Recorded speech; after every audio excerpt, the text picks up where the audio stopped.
If you're taking a flashy approach, whatever's new and fun and overly social or just doesn't have any real sustenance to it, then you're just going to be attracting the audience that's going to move on to the very next trendy brand thing as soon as it comes up. You're not really creating like loyal consumers. Welcome to the Mastering E-commerce Marketing Podcast. I'm your host, Eitan Koter, co-CEO of Emmy. In an era of rising acquisition costs and increased competition, this podcast is dedicated to helping you drive sales, engage customers, and build meaningful communities so you can turn passive visitors into active buyers. Don't forget to subscribe so you won't miss out on future content. Now let's get started with the episode. Dani Dufresne is an Emmy Award-winning Executive Producer and agency leadership consultant with over 2 decades of experience across film, TV, commercials, and experiential events. As the founder of the Oaks Co., she leads a network of top-tier fractional production talent that helps creative agencies scale bold ideas without the overhead. Known for her visionary thinking and operational savvy, Dani also advises emerging agencies on growth, sales, and structure bridging creative's ambitions with real-world execution. Dani, how are you? Welcome. I'm good. How are you this morning? I'm doing great. Really excited about the topic today. The video is like a main theme for us here on this podcast, and definitely marketing for merchants and brands. But before we get started, Dani, if you can think about 3 words that are most important to you and why. I would say space and boldness, like living without fear. So boldness, space, and just water. Anytime you can be near the water or ingesting water or the sound of water. I must say that I know you're very creative, obviously because of your background and what you do, but these 3 words we never heard in our podcast. So that's a great start. So what do you mean by space?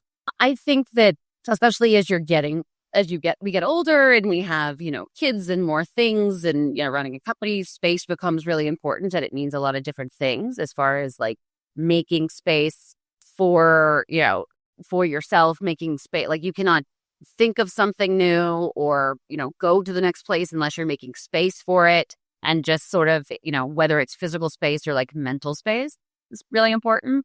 Nice. I think mental space got a lot to do with water, right? Because water is like a flow, right? You need to flow with the things. You live in some kind of homeostasis, right? With your environment and with yourself primarily, right? And if you can have like bold actions on the way, that's a great place to be, right? And bold, you mean like on your creatives, on your marketing side, or you meant other things as well? Just be bold in everything you do. So whether that's, again, like physically, don't be afraid to be bold. I mean, I try to never like make decisions out of fear. So it's all about like being bold, whether that's, bold can mean a lot of different things. It can mean impactful. It can mean vibrant. It can mean, rich. So I think it's more of just like living within that space versus I see like boldness as the opposite of like a space of fear. Got it.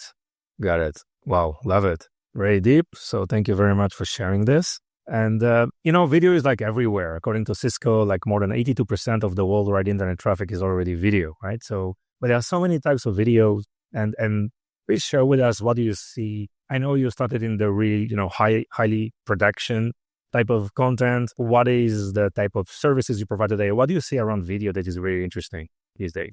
I think that everything is video. Everything has to have a video element. You're even seeing like, GIFs and things made from stills because it feels like it needs to have movement. And for a long time there, it was really important because it was necessary to draw attention. But I feel like people are getting a little overwhelmed with the constant pop-ups and constant video and constant just overwhelming amount of everything that's being thrown at them every day, especially the way that like tracking has come. And what I have seen a lot more recently is focus on storytelling through video, and stills, and really more of like focusing how you tell your brand story or how you tell even the story of your consumer. Because if you think about it, as a brand, you have your key consumers, your key, the lifestyle that you represent. And I think there's a lot of opportunity there for storytelling and connection to build community for your brand. And that is where I'm seeing things headed. I think that,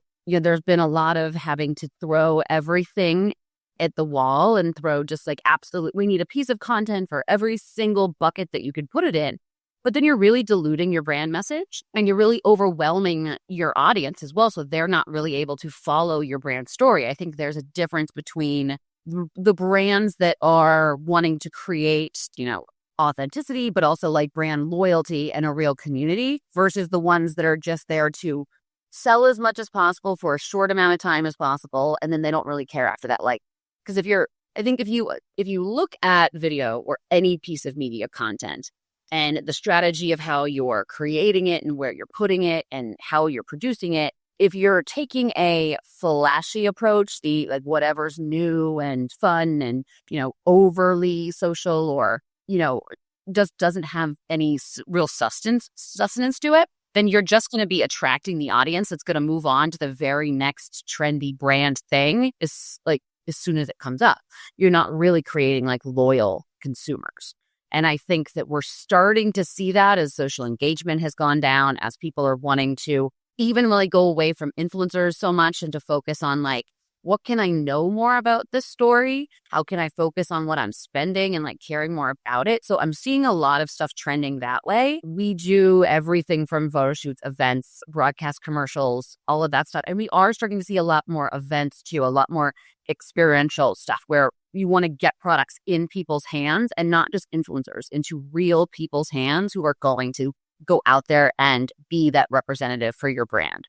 Yeah. So there was a lot of things that you've highlighted here. I think the first one is that it's already very, very competitive, right? I mean, it's not enough to have just one video here and there. This will not create any real effect, right? So, and then you mentioned storytelling, and I think it's so true because you need to find other ways to differentiate, and video should be like a more strategic approach to video planning, right? And storytelling, not just that specific video and how to craft storytelling around that specific video, but how to get a storytelling about, let's say, your next quarter content planning, right? And it really depends on the life cycle of the company, where you are. I mean, you're a new brand just trying to build relationship, or your customers are already in consideration mode, or they're in decision mode, or different styles of video to different phases of the marketing life cycle stages of the brands. But what do you see are some of the best practices in terms of content planning, like the strategy behind storytelling? These are the areas that I think are very, very important for differentiation these days, because yes, we are overwhelmed with a lot of content,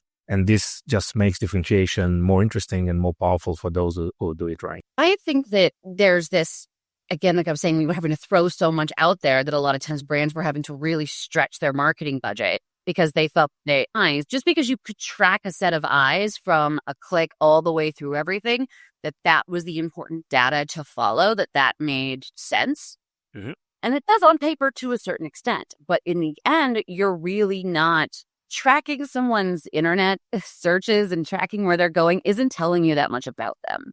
And I think that there's a need to differentiate yourself as a brand from this, like something that's being sold in TikTok shop that there's probably a bunch of fake versions of, to like, what is yours? What makes your brand you? And there's so many different ways to do that. But I think the number one thing that I think that the way to use storytelling, at least that I think that works the best, is to embrace media and your media plan as early on in the process as possible. Too often I see really amazing campaigns that just fall flat because they haven't thought out the media plan, or they haven't pushed the media plan to new places while they were in creative ideation. So you can really customize creative assets and video assets for exactly how people are going to be engaging with that thing to an insane degree. I mean, I've done timed billboards all up and down the same street, so it's pointing people places. I've done all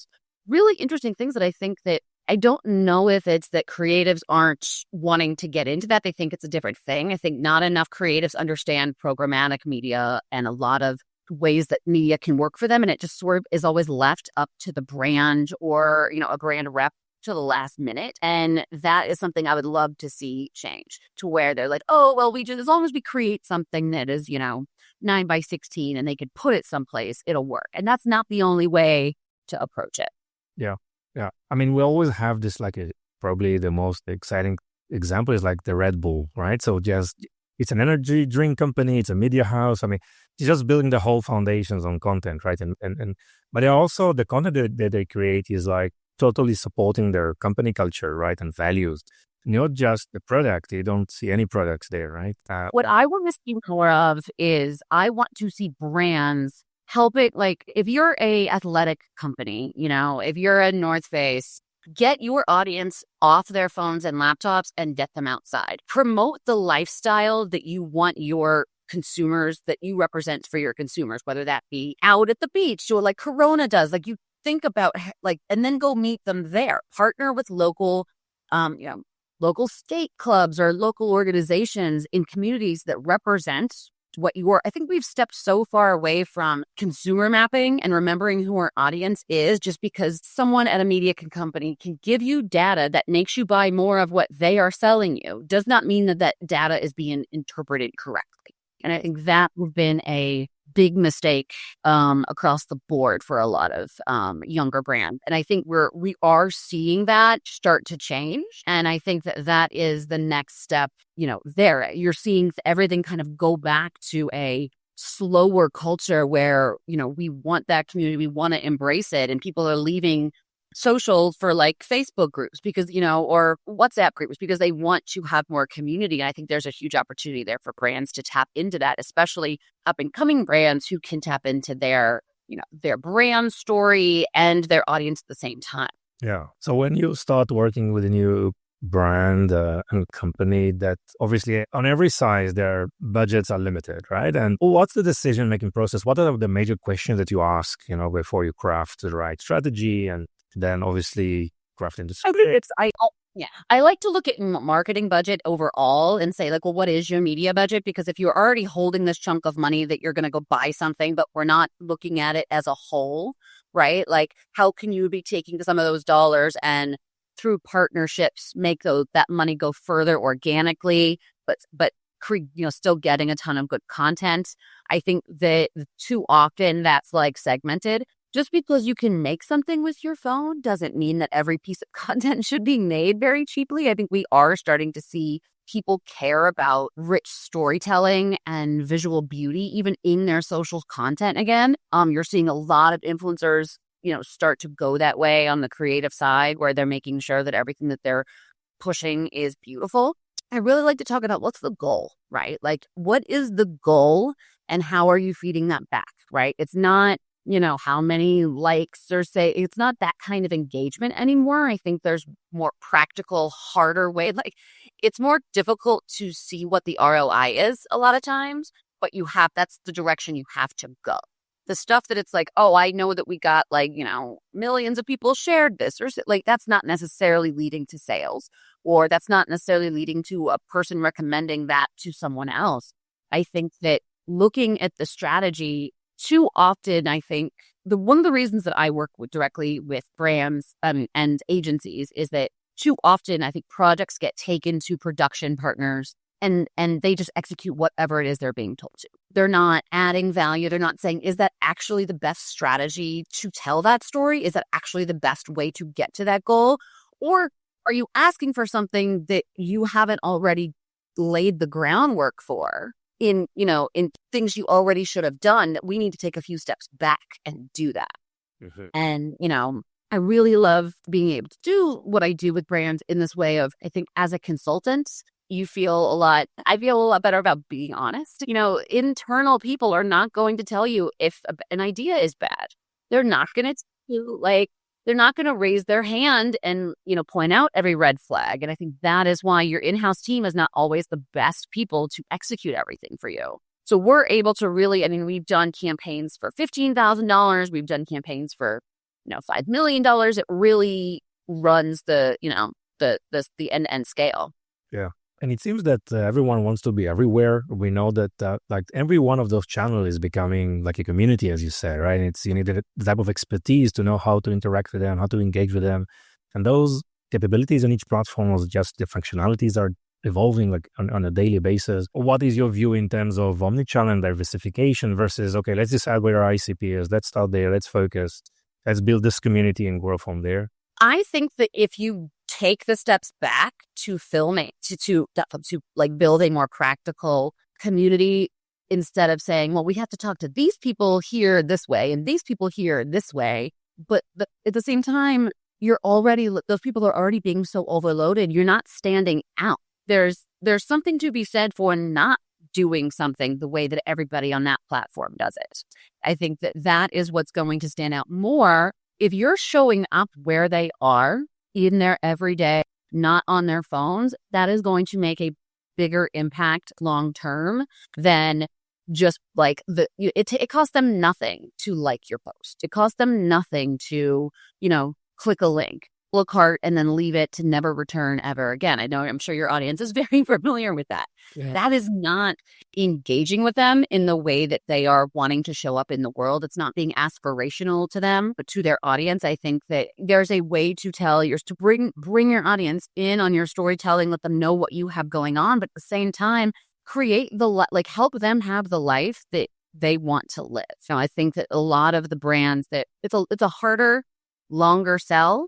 So it's not necessarily something that people want to do, but at the same time, with the birth of AI or the new capabilities that AI has, that if anything is going to free up more of your budgets. Let AI do the lower hanging fruit, funnel, whatever, small stuff, and focus your money on that bigger goal and on the more solid audience and community that you can build. And this is usually just probably adding more customers or nurturing existing customers, or what side of the equation, or each company.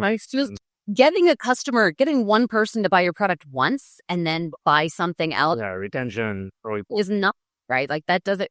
You don't want influencers to say, hey, everyone buy this, and then that audience is going to just go buy whatever that influencer tells them to buy next, and it may not be your product. What you want to be, I think. There's opportunity to connect what makes your brand different. Even like you were saying, like Red Bull is the lifestyle, or Corona has this outdoor lifestyle, and you subconsciously connect it to, when you see that product, you connect it to that lifestyle and that aspirational thing that you want to be or do or consume or stand for.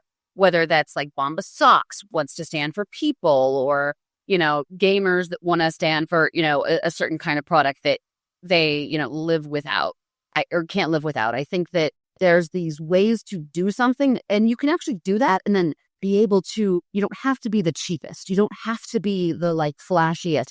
You can be you can still ask for more, you can ask for the amount of money that you want because people are willing to pay it because they care about your product. They care about your brand.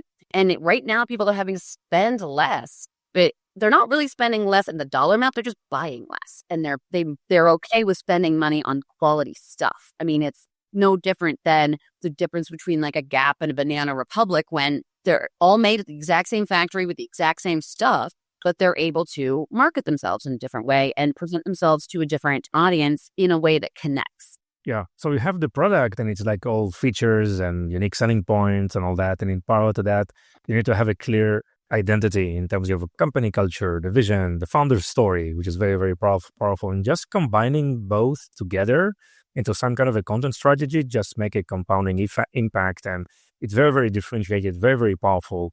And it doesn't have to cost too much, right? And once those are figured out, you can find the right budget, both organically and through paid media, to support that process, right? So if I'm a brand owner, or for the brand owners out there, what are the questions they need to ask themselves before they're working with a company like the Oxco? I think having a clear set of goals and that are realistic. Also, I think you need to have a 1 year, 3 year, and 5 year set of goals, because really, depending on how long you've been around and what you've done previously, it may take that full 5 years to get there. So take a brand like Carhartt, for example, right? They know what they stand for, and they have gone and really made sure that they have worked that branding of we work through generations, where it's expensive because it lasts for a really long time. But they're not telling their story anymore. They're out there telling the story of the people scaling up the electricity poles to be able to work every day, or the families handing down their overalls to other, people at their farm, and telling those stories. And I think that having a clear set of goals to where have we told enough of our story that we can start telling our consumer story? Mm-hmm. because you need to do a certain amount of both depending on where you are. And then I think it's a matter of what lifestyle do you represent? Like, who do you represent? Is it one particular kind of person? Is it an overall audience? And how can you speak to them in a way that is most effective for whatever that goal, whatever those 1, 3, and 5-year goals are? Yeah. And what kind of services you are providing today? Is it obviously the strategy, the content type, the production itself, the operation behind it? Please share exactly the various types of So we will work, let's say, sometimes we'll work directly with a smaller agency that maybe they have some top creatives and they're working with a brand. We will come in, and by being able to tap production expertise earlier on in the process, instead of waiting to the very end of the funnel where you think you have everything perfectly packaged and you're asking someone to just go execute it, we can come on earlier to help you not only know, like, can you actually do that with your budget? Is that the best way to tell that story with the money and time and your resources that you have? Are there other approaches? Are there ways to stretch that budget or timeline and really ideate around all the various ways you can show up in the marketplace, from events to, print and out of home to actual video and social? Then strategize from there forward and make like a full plan, because I think it's also thinking of, you can create multiple types of content and levels of content at every single thing that you're doing. And it's not, but you still have to plan for those, for all of those ways and for all those mediums at the very, as early as you can, to make sure that you have the best strategy. So we do that a lot with agencies or direct with brands that have their own in-house creatives, or if they have an idea and need some creative help, we have creatives that we bring on that are, we will bring on specialty creatives that, represent whatever that is. So whether it's female outdoors, people, or, men beauty products, like we have very specific Rolodex of creatives, production partners, and vendors all within those categories, so that we can get like really specific in who we're bringing on. I think too often, the reason I didn't want to start a production company is too often production companies tend to like have their niche that they do this one thing really well, and that's great. But I like to be able to solve multiple problems and bring on all of the right people to have the full plan kind of in place before you're even getting to that final production step. Yeah, just having this open-minded and know how to craft the right solution to the right problem. And yeah, that's, I think, a great place to be. Dani, what are some of the mistakes that you see brands are making today with videos, with creative? I think I already addressed the media, trusting media data a little bit too much. I think that they're not embracing the data, or they're not embracing the media concept of like ideating how it's going to show up enough when they're in creative. But for some reason, they're laser focused in the data that they're interpreting while you're in creative. And I think that sometimes that is not telling you certain kinds of messaging. Everything doesn't need to be visual. You don't need to have the brand in the upper corner. You don't need to say what the product was. The people are being very oversold. And a lot of this stuff that I don't know that the data is always pointing back to like, yes, that means it's brand recognition. No, it just means that you were lucky and they didn't click away. Like, I think that what we want to see is like everything that you're making. Like there was a long time where every single time a Google commercial came on, you knew it was Google before you even saw the brand. And I think there is a way to take that approach to everything that you do that is a much deeper connection, makes a much deeper connection with your consumer versus just like having the logo absolutely everywhere, or having, the influencer creator that you hire likes to do the same talking point. Got it. And so you already launched the company in 2017. It's been a while, right? So how has the market changed, since then? Well, no one was using the term fractional when I started the company. I was working in-house at agencies for a long time, and I had worked on the production company side for a while. And after being in-house at agencies for about 10 years, I knew I didn't want to start a production company, but I saw this big disconnect between the way that agencies and brands talk to each other and the way that agencies and production partners talk to each other. And I wanted to sort of help bridge that gap. And so now that people are a lot more used to fractional and bringing on teams that really are scaling with them, it's been really great. But for a long time, it was just people, oh, so you're freelance and you're just going to like sit here in the office. No. Well, I don't want to waste your time or money, and I don't want my time or money like wasted. So why not help? Like, why not let us come together and we bring you the exact people that you need to just do this? And you're not having to, drag down your overhead. You can move faster. You don't have all this red tape you're having to deal with. So that's been really great. And I also think that the types of content have been, going up and down. Whether that was, I was doing a ton of long form branded documentaries and branded series, 10, 15 years ago. And then everything got shorter. And now it's kind of going back to that longer content. Right now, Netflix owns TV. Or YouTube owns TV more than Netflix, right? They've taken over Netflix, YouTube has. So at this point, there should be the ability for every brand to tell their story in a longer format or partner with other brands, produce a series that stands for what your consumers want to be like, but it's not all about your brand. I think there are ways to approach that where we want to be able to sit down and watch something that's longer than 30 seconds. Yeah. And feel that connection to it. And there's so many examples, right? I mean, retailers, they're becoming like media companies, right? And media companies are becoming brands and selling merchandise. And it's like commerce and media are converging. This is happening, big time, both on acquisitions and very... And influencers are realizing they don't even need the brands. They're going to start their own brand of XYZ, but they're not doing it to create a long-term brand. They're doing it to make some money and then do something else. So I think it's also, all of this is really what created fast fashion and very cheap things. And we are starting to see people wanting to go back to quality, and quality over quantity and having that more and getting kind of rid of that stuff. And I think that the brands that, whether it's when they're starting out or if they're making the shift now to that, are going to be the ones that are around long. Yes. No, very, very interesting. I think this is exactly where the market is going to. Dani, do you see any change in the role of agencies in the coming future? Obviously, the bigger agencies they have to merge to stay alive, like a giant monster that's just needing to keep, healing itself. And from that, you've seen this huge rise in amazing, small, talented agencies that are a handful of creatives that have big ideas, but they don't know how to, run a full agency. They also don't have the goal of being a huge conglomerate agency. So they're not charging brands 40% overhead. They're not saying, oh, we only do this. Then they're trying to also make sure they can have all of the services. I think you're also seeing brands get smarter about the in-house teams that they're building at the same time, right? Because at the end of the day, the brand is going to know themselves better than anybody else. And sometimes when you go to an agency, that agency's only going to pitch you the things they know how to do and pitch.